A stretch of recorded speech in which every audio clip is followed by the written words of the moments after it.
En el video anterior nos habíamos quedado en la definición de una subálgebra. Entonces habíamos dicho que una subálgebra es un subconjunto de un álgebra de tal manera que cumple que es un subespacio vectorial de A y cualesquiera dos elementos de la subálgebra o del subconjunto B también el producto está. Entonces esto de aquí era la definición de una subálgebra y vimos algunos ejemplos. Bueno, ¿por qué queremos ese concepto? Porque queremos estudiar una cosa que se llama teorema de Stone-Weierstrass.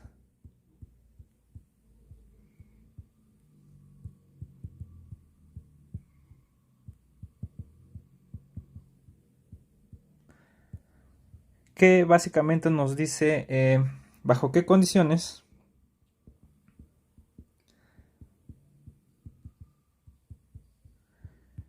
una subálgebra del espacio de funciones continuas es densa, ¿sí? En el sentido que nosotros esperamos que la cerradura de todo esto dé el total. Recuerden que esta cerradura se toma con respecto a la norma infinito, porque este espacio, el C de K, siempre lo trabajamos con la norma infinito. Aquí perdón, aquí voy a poner K compacto. ¿Sí? Entonces, ¿bajo qué condiciones una subálgebra del espacio de funciones continuas, definidas en ese compacto, es denso? Entonces, vamos a ver que esas condiciones tienen que ver, primero, pues que sea una subálgebra y que cumpla otras propiedades. Bueno, entonces esas propiedades las voy a enunciar aquí porque van a ser las que vamos a estar trabajando.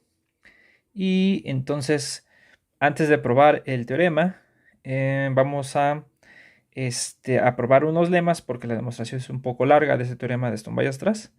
Entonces, primero unas definiciones. Entonces, definición. Entonces, sea A una familia de funciones. Aquí ni siquiera necesito hacer una subálgebra. Un subconjunto de funciones del espacio de funciones continuas. Voy a ponerle K compacto.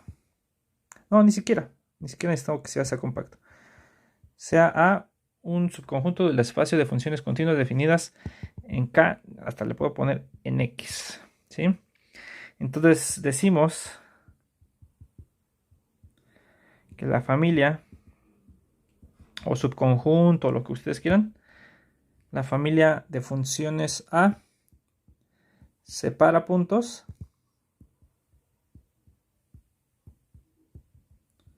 si para cada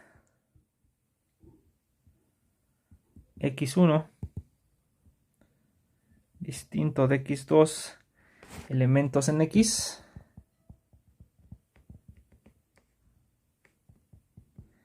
se tiene que existe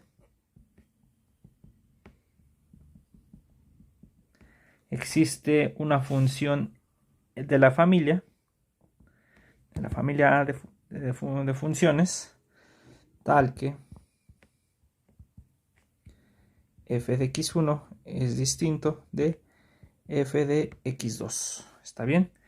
Entonces eso quiere decir que una familia de funciones separa puntos si para cualquiera dos puntos distintos hay una función tales que sus valores los separa. Bueno, además decimos que A contiene las constantes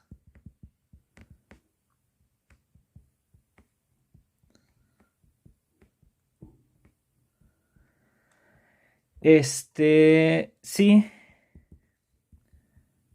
para cada, vamos a decir K número real, K en R, la función constante K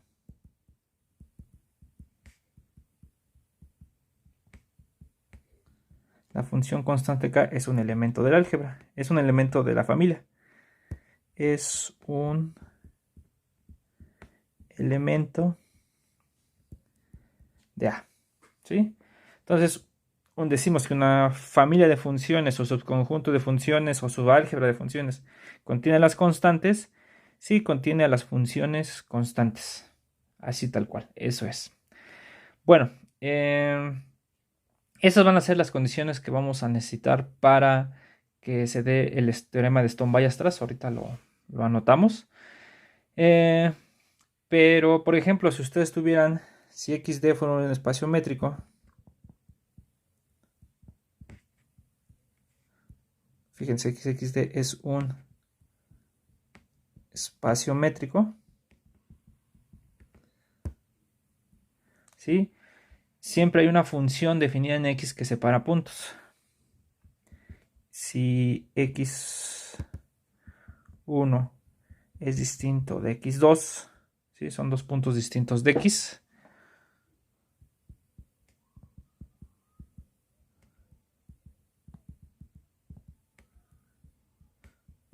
De X, a ver, déjenme ver si aquí le puse dos puntos distintos. Ajá, dos elementos distintos de X. Entonces siempre existe una función que se separa estos puntos. Siempre existe una función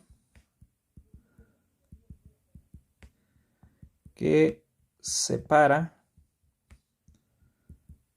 estos puntos.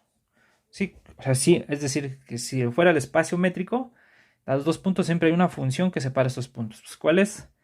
Sea f definida de x, vamos a ponerle f0, definida de x en r, como pues f de x igual a la distancia de x a x1, por ejemplo, o x a x2, la que ustedes quieran. Entonces, esta es continua.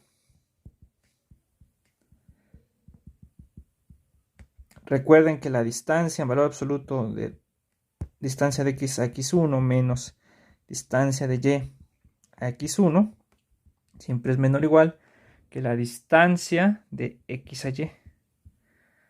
Esta es la desigualdad que dice la continuidad. De hecho, es hasta uniformemente continua la función distancia a un punto. Lo que estoy diciendo es que tomar distancias a un punto fijo siempre es una función continua. Entonces, esta es una función continua y además separa los puntos. Pues claramente, f de x1 pues es la distancia de x1 a x1 es 0, ¿sí? Es distinto de 1 que es igual, pero es distinto de 0 que es igual a la distancia de x2 a x1. Porque como x2 es distinto de x1, la distancia de x2 a x1 debe ser distinta de 0. Porque si fuera 0 serían iguales. Es la condición de las distancias. Entonces, pues esto, siempre hay funciones, en espacios métricos siempre hay funciones que separan puntos. Lo que le estamos pidiendo a esta definición es que si nosotros tomamos una subfamilia de funciones continuas, necesitamos que, por ejemplo, esa función distancia podría quedar acá. Entonces estaríamos diciendo que esa familia de funciones separa puntos, ¿sí? Bueno, entonces el teorema de Stone-Weierstrass dice esto. Voy a poner por acá en resumen. Stone-Weierstrass dice que otro lo voy a apuntar de manera así, nada más intuitiva, porque después lo vamos a escribir bien. Dice que si ustedes tienen cada un subconjunto de un espacio métrico compacto, ¿sí? Y consideran el espacio de funciones continuas con la norma infinito, ¿sí? Entonces, si A es un subconjunto de funciones continuas o una familia de funciones continuas, es una subálgebra que separa puntos y contiene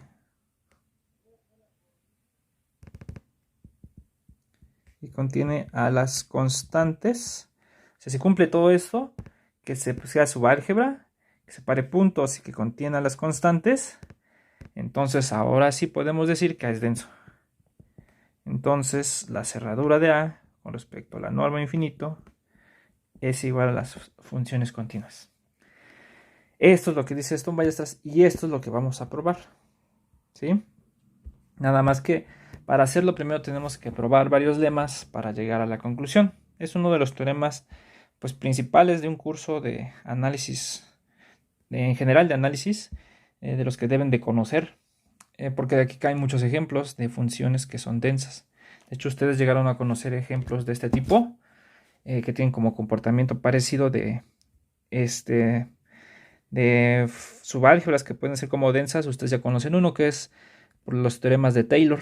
Los teoremas de Taylor dice que bajo ciertas condiciones, si tiene n derivadas una función, entonces lo puedo aproximar por un polinomio de grado n, ¿no? Con su polinomio de Taylor, y hasta me puede dar el error.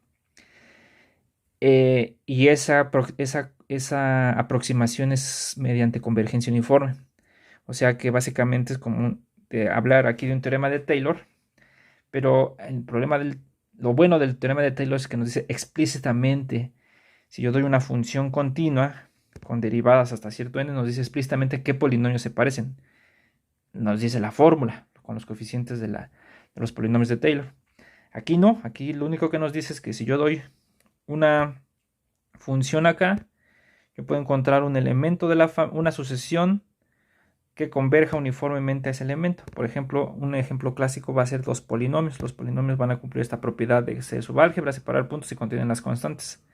Entonces estaría diciendo que cualquier función continua se puede aproximar de manera uniforme por polinomios. Claro, si por ejemplo aquí fuera K, fuera R2 o R3 o Rn. Entonces, pero no me dice explícitamente cuáles son. Esa es la ganancia que nos da la derivabilidad, que nos dice explícitamente quiénes son. O sea, por eso tener derivadas a cierto orden pues es más fino, es mejor, porque nos dice pues, mejor explícitamente qué funciones aproximan a la función. Bueno, entonces pues vamos a ver algunos lemas para probar esto. Entonces el primer lema, voy a poner por aquí, es este, lema 1. Entonces dice, existe, el primer lema es, existe una sucesión creciente de polinomios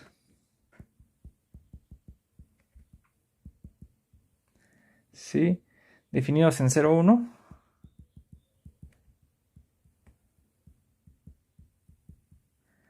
que convergen uniformemente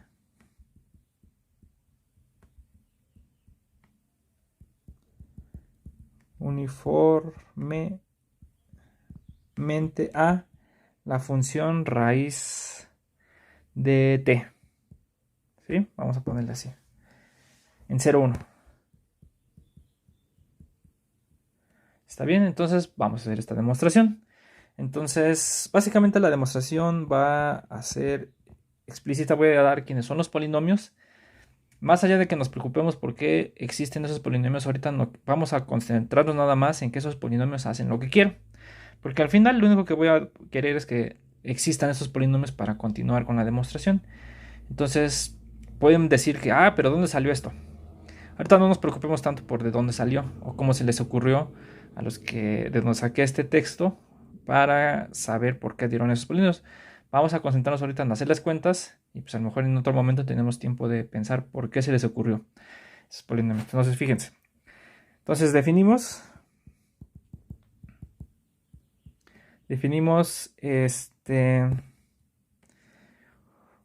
U1 de t pues como 0 para toda t en 0, 1. Este es el primero. U2 de t vamos a definir como t entre 2 para toda t en 0,1. Y entonces, etcétera. Así lo vamos a hacer. UN más 1 de t lo vamos a definir de manera recursiva. Habiendo definido el UN, lo vamos a definir como UN de t más 1/2 de t menos UN cuadrada de t. Y esto también es para toda t en 0, 1. Y también para toda n mayor o igual que 2.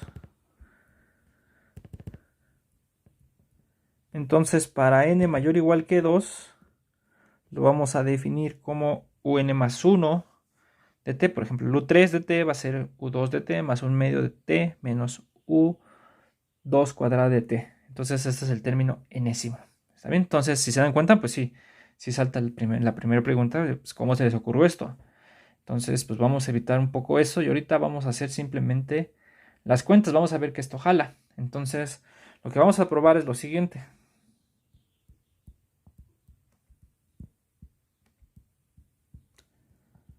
Vamos a probar que, entonces va a ser primero.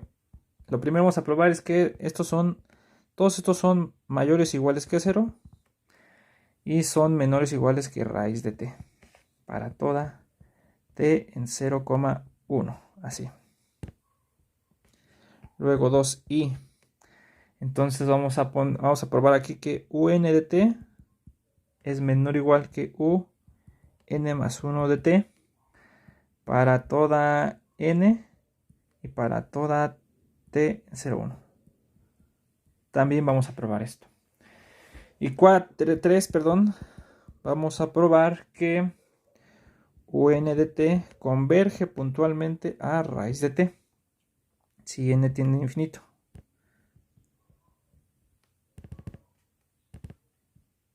Si n tiende a infinito y esto para toda t en 0,1. ¿Está bien? Entonces vamos a probar esas tres cosas. Y fíjense que de aquí ya se va a seguir por el teorema de Dini. Ahorita vamos a repasar quién es el teorema de Dini. Vamos a tener que ya la convergencia es uniforme a raíz de t, pero vamos a hacerlo con calma. Entonces, a ver, primero, vamos a hacerlo por inducción, el 1.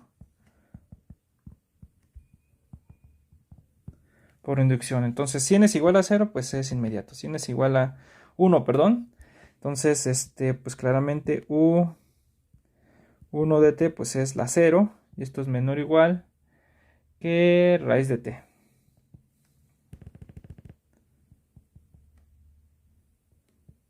O sea, esto es inmediato para toda t. ¿Sí? Entonces, supongamos cierto para n.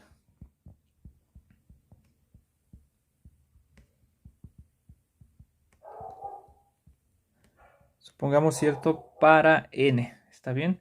Entonces, ¿qué quiere decir? Sabemos que 0 es menor o igual que un de t y que esto es menor o igual que raíz de t. Esto es lo que sabemos para toda t. Esto es lo que sabemos. Bueno, entonces vamos a demostrar, vamos a poner aquí que queremos demostrar. Por demostrar que 0 es menor o igual que un más 1 de t y esto es menor o igual que raíz de t para toda t. Esto es lo que queremos probar. Bueno,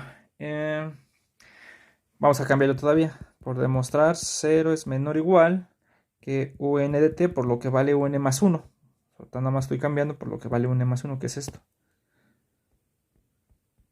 Entonces un de t más un medio de t menos un cuadrada de t.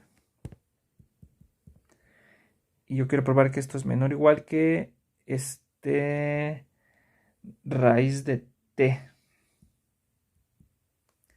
para todo t. ¿Está bien? Lo único que hice fue cambiar el un más 1, que es un de t más un medio de t menos... Ah, perdón, aquí me equivoqué. Aquí es un. A ver, espérenme, si es un cuadrada. Entonces, eso es lo que quiero probar. Bueno, entonces, pues, ¿qué sí sabemos? Sabemos que por hipótesis un de t, pues esto es menor o igual que raíz de t para todo t. Entonces, pues nosotros sabemos que un cuadrada de t es menor o igual que t para todo t, ¿sí? Entonces, pues si lo movemos, nos va a quedar t menos un cuadrada de t, pues es mayor o igual que 0 para todo t. Está bien, entonces, cuando sumemos, como ya sabemos que un de t también es mayor o igual que 0, sumando estos dos, sumándolos, pues ya tenemos que la primera, esta de acá, que la suma pues es mayor o igual que 0. Entonces tenemos que 0 es menor o igual que un de t más un medio, pues multiplicar por un medio no le hace nada, no le cambies de signo, un cuadrada de t, esto para toda t. Entonces ya sabemos que todos los términos son mayores o iguales que 0 de entrada, o sea, un más 1. ¿Está bien? Entonces, pues ya lo podemos poner aquí. Entonces, primero ya un más 1 de t es mayor o igual que 0 para toda t y para toda n. Entonces eso ya lo sabemos. ¿Está bien? Bueno, ahora para probar el otro, entonces fíjense. Ahora, quiero probar qué pasa esto de acá. Entonces, pues voy a considerar la diferencia y es lo mismo que demostrar que raíz de t menos n más 1 de t, pues esto es mayor o igual que 0 para toda t. Es lo mismo, ¿no? Probar esto de acá, pues es lo mismo que eso. ¿Está bien? Bueno, entonces fíjense, pues nada más es cosa de desarrollarlo y irse fijando que queda, fíjense. Entonces, raíz de t menos un más 1 de t es igual a raíz de t menos, entonces vamos a cambiar por lo que vale un más 1 de t, sería un de t, ya multiplicando por menos un medio, ¿no? Nos acordamos cuánto es, menos un medio de t menos un cuadrada de t, menos un medio de t menos un cuadrada de t. Esto es lo que vale la diferencia. Raíz de t menos un más 1 de t. Bueno, entonces lo que voy a hacer ahora es factorizar esto. Esto se puede factorizar de la siguiente manera. Entonces esto nos queda raíz de t menos un de t menos un medio de, fíjense, raíz de t más un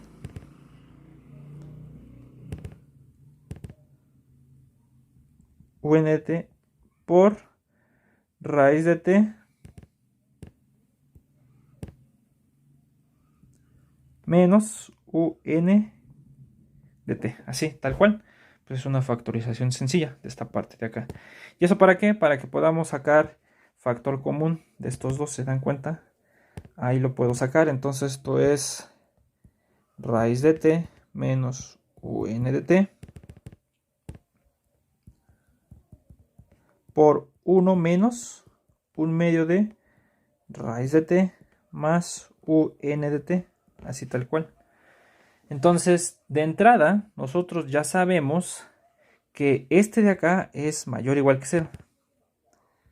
Este de acá ya sabemos que es mayor o igual que 0, porque es la hipótesis, ¿no? Esta de acá, que ese es el que queremos probar y entonces queremos probar esto de acá, pero entonces sabemos que como vale para n, pues raíz de t es mayor o igual que un de t, que es lo mismo que raíz de t menos un de t es mayor o igual que 0. ¿Está bien? Entonces, pues eso ya sabríamos que es mayor o igual que 0. Nos hace falta probar que esto sea mayor o igual que 0. Tendríamos que tener es que eso fuera mayor o igual que 0. Pero bueno, para eso fíjense que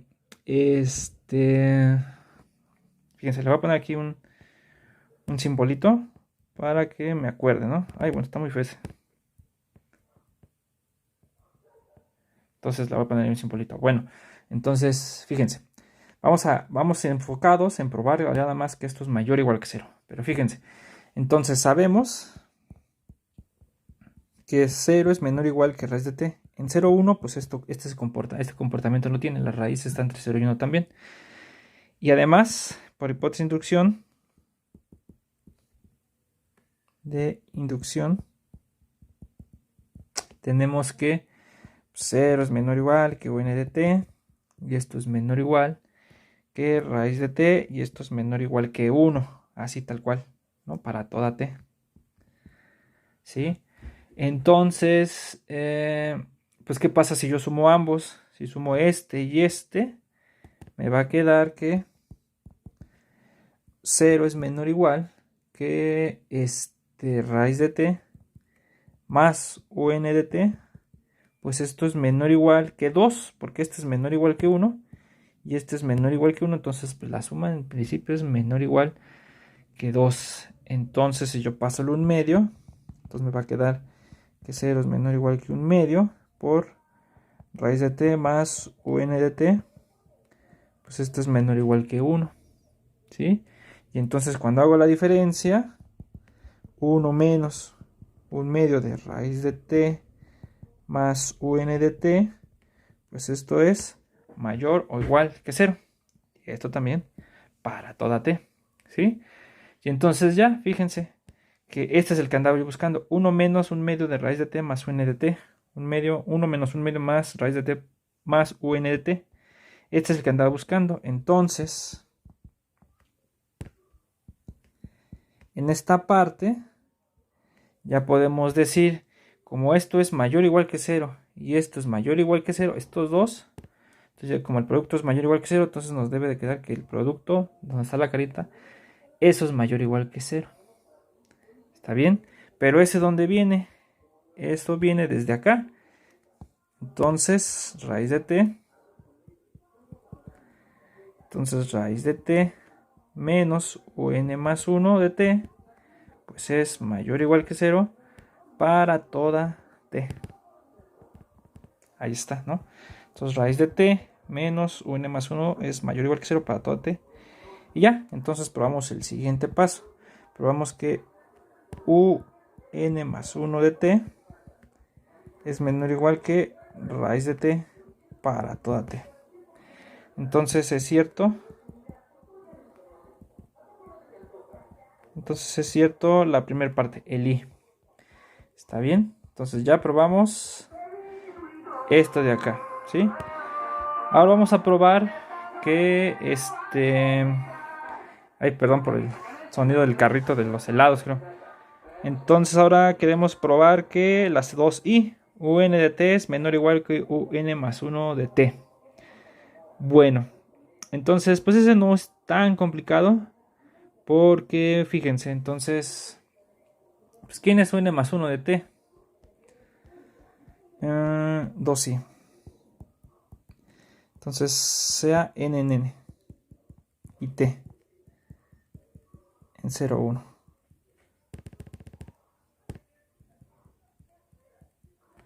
Pues entonces, fíjense, un de t, un más 1 de t, pues ¿quién es por definición? Vamos a ver, ¿quién es un más 1 de t? Es un de t más un medio de t menos un cuadrado de t. Entonces, esto es igual a un de t más un medio de t menos un cuadrado de t, así. Pero por i, nosotros sabemos que un de t, pues esto es menor o igual que raíz de t. Entonces al elevar al cuadrado nos queda que un cuadrada de t pues es menor o igual que t. Y entonces ahora sí, pues nos queda que este t menos un cuadrado de t es mayor o igual que 0. Entonces, esto es mayor o igual que 0 y esto es mayor o igual que 0. Entonces la suma, aunque lo multipliquen por esto, les va a quedar mayor o igual que 0. Entonces un más 1 de t tiene que ser mayor o igual que 0. Perdón, no. Esto de aquí, no mayor o igual que 0, eso sí lo sabemos. Como esto es mayor o igual que 0, entonces esto le debe de ganar a esto. Entonces esto es mayor o igual que un de t. Y ya, entonces es creciente. Entonces un más 1, vamos a ponerlo así, de t, la sucesión desde n igual a 1 hasta infinito, es creciente. Y esto es para toda t en 0,1. ¿Está bien? Entonces ya probamos la 2i. Y ahora vamos a probar la 3i, que converge puntualmente a raíz de t. ¿Está bien? Entonces, fíjense. Entonces, pues vamos a hacerlo. Entonces, ya sabemos que hay convergencia puntual. ¿Por qué? Porque y nos dice que está acotado por arriba. Si yo agarro un t, nos dice que está acotado por arriba. Y 2i nos dice que la sucesión es creciente. Entonces, al estar acotado por arriba y ser creciente, debe de ser convergente. De hecho, converge al supremo. Pero vamos a ponerle que el supremo es el límite. Entonces, sea t en 0,1. Fíjense, vamos a escribirlo así. Aquí 3i. Sea t en 0,1. Por i y 2i, sabemos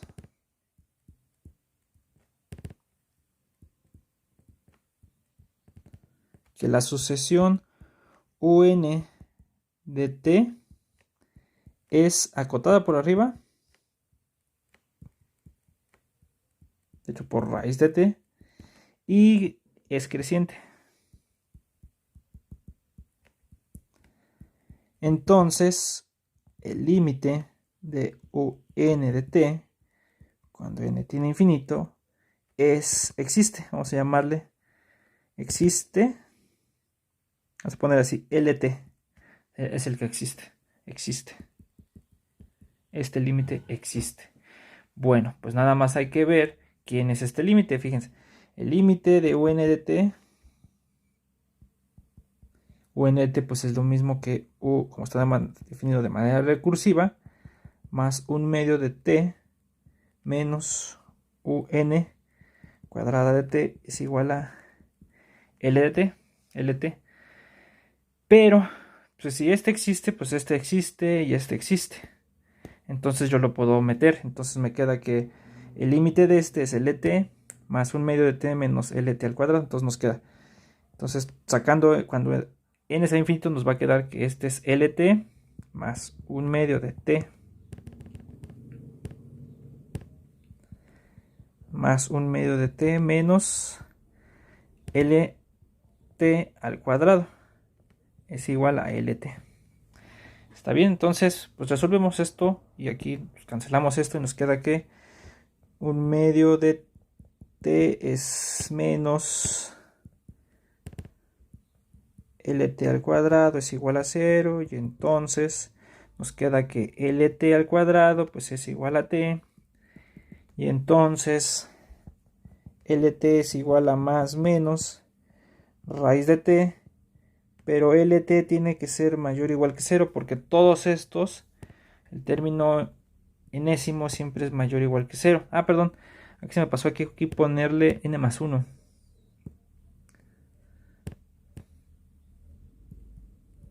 Ahí. Entonces, como todos son mayores o igual que 0, entonces tiene que ser mayor o igual que 0. Entonces el límite puntual pues tiene que ser la raíz de t para toda t. Entonces ya vimos que, en conclusión, un de t converge puntualmente a raíz de t para toda t en 0,1. Pero es creciente puntualmente y todas son funciones continuas. De hecho, estas son polinomios. Un de t son polinomios. ¿Sí? Y de hecho, pues pues no es tan difícil convencerse de eso, porque nosotros empezamos con 1 de t 0, u2 de t igual a t cuadrada, u3 de t sería aquí, son operaciones algebraicas que solamente me generan polinomios. Entonces, cuando yo haga el u3 y lo meta para el u4, pues otra vez va a ser otro polinomio, es lo mismo. Entonces, fíjense, entonces convergen puntualmente. UNT son polinomios y por tanto son continuas. Son continuos. Continuas. Usando Dini.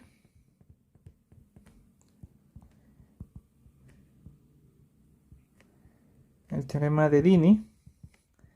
Tenemos que. Fíjense, entonces vamos a ver quién es el teorema de Dini. Creo que no estará por acá. Ajá, el teorema de Dini nos dice, si yo tengo un espacio métrico, en este caso nuestro espacio métrico es el 0,1, es compacto. Tomo una sucesión de funciones continuas, son los UNs, son todos continuos porque son polinomios. Son tales que para cada punto, en este caso cada t, las sucesiones son crecientes y además convergen puntualmente a 1 y el límite es continuo, la raíz de t es continuo, entonces la convergencia tiene que ser uniforme. Entonces, por el teorema de Dini, tenemos que un de t converge de hecho de manera uniforme a raíz de t en 0,1. Y recuerden que esto de convergencia uniforme es lo mismo que decir que un de t converge con la norma infinito a raíz de t, algo así como convergencia en el espacio c de k con la norma infinito. Es lo que hemos demostrado. ¿Está bien? Bueno, entonces, pues, ¿qué hacemos? ¿Probamos otro lema o ya no? Bueno, probamos otro lema. Este lema lo vamos a utilizar más adelante. Y ahora otro lema. Fíjense. Entonces ya lo demostramos. Hay una sucesión de polinomios que convergen de manera uniforme a raíz de t en 0,1. Lo vamos a usar para algo muy específico. Fíjense. Entonces ahora el siguiente lema. Lema 2. Entonces dice, sea K un espacio métrico compacto y A una familia de funciones continuas definidas en K, subconjunto de las funciones continuas. Subálgebra, que además es una subálgebra. Ahora sí, ya le estoy poniendo el título de subálgebra. Entonces, sea A una subálgebra de C de K. Entonces, la cerradura con respecto a la norma infinito es una subálgebra. Mejor le pongo así. Entonces, la cerradura de A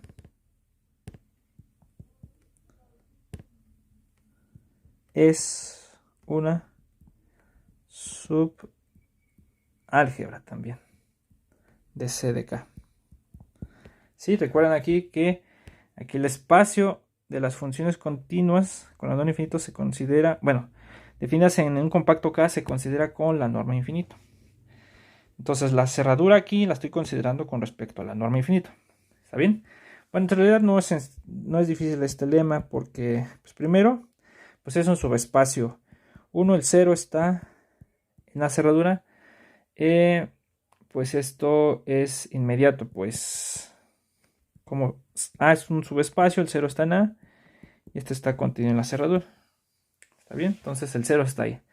Ahora 2, si F y G están en la cerradura de A, entonces pues nuestros teoremas de análisis 1 como está en la cerradura, entonces existe una sucesión Fn y una sucesión Fn y una sucesión Gn que están contenidas en A, tal que pues Fn converge uniformemente, vamos a ponerle converge, a ver, espérenme, creo que aquí le regué, no, está bien, converge con respecto a la norma infinito a F y Gn converge con respecto a la norma infinito a G, porque están en la cerradura, pero esto es equivalente a que convergen de manera uniforme. Fn converge de manera uniforme a F y Gn converge de manera uniforme a G en K. ¿Está bien? Entonces, como no lo probamos, pero dije que ustedes lo podían probar, no es complicado. Como la suma de con funciones que convergen uniformemente es también de convergencia uniforme, entonces nos queda que Fn más Gn converge uniformemente a G en K. Esto quiere decir que Fn más Gn convergen, pero con la norma infinito en el espacio ya de C de K a F más G. Entonces, como es un subespacio, todas estas están en A. Entonces, F más G pues, debe de estar en la cerradura, porque es el límite de una sucesión de puntos en A. Y 2, análogamente, no es difícil ver que si lambda está en R y F está en A, entonces lambda por F está en A cerradura. ¿Está bien? Entonces eso ya se dice que A es un subespacio. Entonces aquí llegamos a que A barra es un subespacio. Lo que nos hace falta probar es que si tengo dos elementos de la cerradura, su producto está para que ya sea una subálgebra. Y también es complicado porque sean F y G que están en A cerradura. ¿Está bien? Entonces nuevamente existe una sucesión Fn en A y existe una sucesión Gn en A tal que Fn convergen de manera uniforme a F en K y Gn converge de manera uniforme a G en K. Entonces recuerden que no siempre el producto de funciones que convergen uniformemente converge también uniformemente. Alguna vez lo mencionamos. ¿Qué necesitamos para que el producto de dos funciones que convergen uniformemente fuera también convergente uniformemente al producto de los límites? Necesitamos que todas estén uniformemente acotadas. Pero bueno, pero esto sí pasa acá, porque como son continuas, como Fn, Gn son continuas para toda n, son acotadas. Y recuerden que si la convergencia es uniforme, son de funciones acotadas, existe una cota para todos. Bueno, son continuas, entonces son acotadas. Y como hay convergencia uniforme,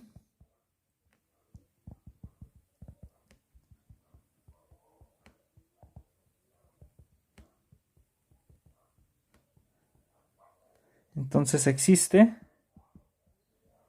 m mayor que 0 o m1. Vamos a ponerle así. Entonces existen m1, m2 mayores que 0, tales que la convergencia es uniforme. Esto es menor o igual que m1 y f de x es menor o igual que m1 y también con las gn de x es menor o igual que m2, coma, la g de x pues es menor o igual que m2. Entonces basta con esto, ¿sí? Si son todas uniformemente acotadas, perdón, aquí es para toda x en k.